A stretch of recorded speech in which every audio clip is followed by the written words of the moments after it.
Hi ನಮಸ್ತೆ ಎಲ್ಲರೂ ಹೇಗಿದ್ದೀರಾ? ಚೆನ್ನಾಗಿದ್ದೀರಿ ಅಂತೇಳಿ ಅಂದ್ಕೊಂಡಿದ್ದೀನಿ. ಹಾಗೆಯೇ ನಾನು ಚೆನ್ನಾಗಿದ್ದೇನೆ. ಮೂಲತಃ ಬ್ರಹ್ಮರೂಪಾಯ ಮಧ್ಯತಃ ವಿಷ್ಣುರೂಪಿಣಿ ಅಗ್ರತಃ ಶಿವರೂಪಾಯ ವೃಕ್ಷರಾಜಾಯದೇ ನಮಃ.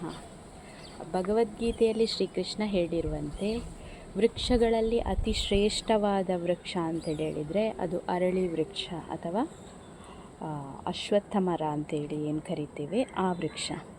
ಸೊ ಹಾಗಾದರೆ ಇವತ್ತಿನ ವಿಡಿಯೋದಲ್ಲಿ ಆ ಮರದ ಬಗ್ಗೆ ತಿಳ್ಕೊಳ್ಳೋಣವಾ? ಬನ್ನಿ. ಮೊದಲೇ ಹೇಳಿದಾಗೆ ಈ ಅರಳಿ ಮರ ಅಥವಾ ಅಶ್ವತ್ಥ ಮರ ಪವಿತ್ರವಾದ ಒಂದು ಮರ ಅಂಥೇಳಿ ಭಗವದ್ಗೀತೆಯಲ್ಲಿ ಹೇಳಿದ್ದಾರೆ. ಸೊ ಇದರಲ್ಲಿ ಮುಕ್ಕೋಟಿ ದೇವತೆಗಳು ನೆಲೆಸಿರ್ತಾರೆ. ಹಾಗೆಯೇ ಬ್ರಹ್ಮ ವಿಷ್ಣು ಮಹೇಶ್ವರರು ಕೂಡ ಈ ಮರದಲ್ಲಿ ನೆಲೆಸಿರ್ತಾರೆ. ಬ್ರಹ್ಮ ಮರದ ಬೇರಾಗಿದ್ದರೆ ವಿಷ್ಣು ಮರದ ಕಾಂಡ, ಹಾಗೆ ಶಿವದೇವರು ಈ ಮರದ ಎಲೆ ಅಂತೇಳಿ ಒಂದು ನಂಬಿಕೆ ಇದೆ. ಹಾಗೆ ನಾವು ದೇವಸ್ಥಾನಗಳಲ್ಲಿ ಹೆಚ್ಚಾಗಿ ಎಲ್ಲ ದೇವಸ್ಥಾನಗಳಲ್ಲಿ ನಾವು ಅರಳಿ ಮರವನ್ನು ಕಾಣಬಹುದು. ಹಾಗೆ ನಾವು ಆ ಅರಳಿ ಮರವನ್ನು ಪೂಜಿಸ್ತೇವೆ ಕೂಡ, ಪ್ರದಕ್ಷಿಣೆ ಹಾಕ್ತೇವೆ. ಅಂದರೆ ನಾವು ಈ ಮರವನ್ನು ದೇವರ ರೂಪದಲ್ಲಿ ಪೂಜಿಸೋದು. ಅದಕ್ಕೋಸ್ಕರನೇ ಇದರಲ್ಲಿ ಮುಕ್ಕೋಟಿ ದೇವತೆಗಳು ಕೂಡ ಇದ್ದಾರೆ ಅಂತೇಳಿ ಒಂದು ನಂಬಿಕೆ. ಹಾಗೆ ನಮ್ಮ ಪೂರ್ವಜರು ಕೂಡ ಇದರಲ್ಲಿ ಇದ್ದಾರೆ ಅಂತೇಳಿ ಹಿಂದಿನವರು ಹೇಳ್ತಾರೆ. ಹಾಗೆ ಈ ಎಲ್ಲ ಮುಕ್ಕೋಟಿ ದೇವತೆಗಳು ಬ್ರಹ್ಮ ವಿಷ್ಣು ಮಹೇಶ್ವರ ಹಾಗೆ ಪೂರ್ವಜರು ಇರೋದರಿಂದ ಈ ಮರಕ್ಕೆ ಪ್ರದಕ್ಷಿಣೆ ಹಾಕಿದರೆ ನಮಗೆ ಎಲ್ಲರ ಆಶೀರ್ವಾದನೂ ಒಟ್ಟಿಗೆ ಸಿಗುತ್ತೆ ಅಂತ ಹೇಳುವಂಥದ್ದು ಒಂದು ನಂಬಿಕೆ.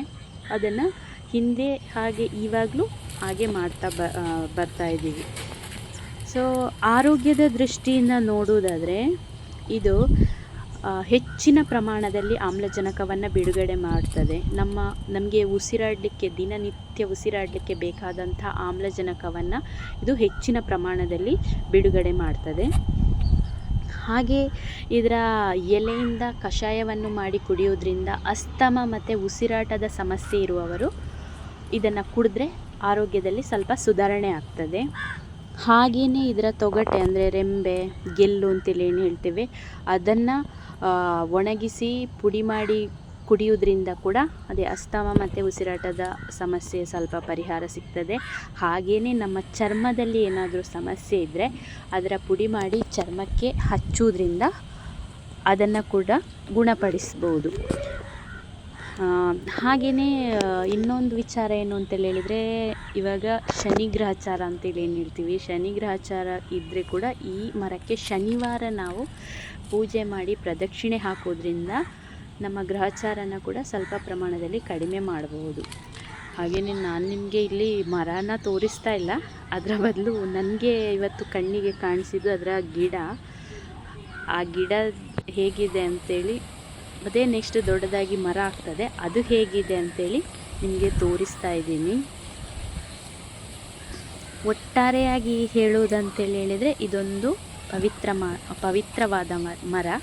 ಇದನ್ನು ಪೂಜಿಸ್ತೇವೆ ನಾವು.